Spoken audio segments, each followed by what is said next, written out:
Supreme court کے chief justice قاضی فائز عیسیٰ صاحب اگر پہلے دن کمپلینٹ موصول ہوتے ہی اگر از خود نوٹس لے لیتے اس کمپلینٹ کو موصول ہونے کے بعد، تو آج کم از کم یہ غلط تاثر لوگوں میں نہ جاتا کہ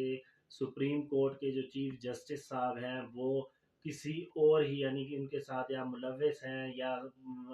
جو حکومت پاکستان موجودہ ہے ان کے ساتھ ان کا کوئی پرسنلی لین دین یا کوئی بھی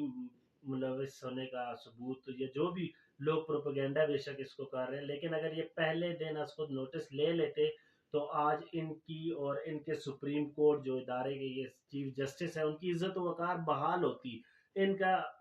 عزت و وقار اور بڑھ جاتا، لوگ ان پر ٹرسٹ کرنے شروع ہو جاتے، لوگ ہماری عدالتوں پہ ٹرسٹ کرتے۔ اب 300 وکیلوں کا خط موصول ہونے کے بعد اب سپریم کورٹ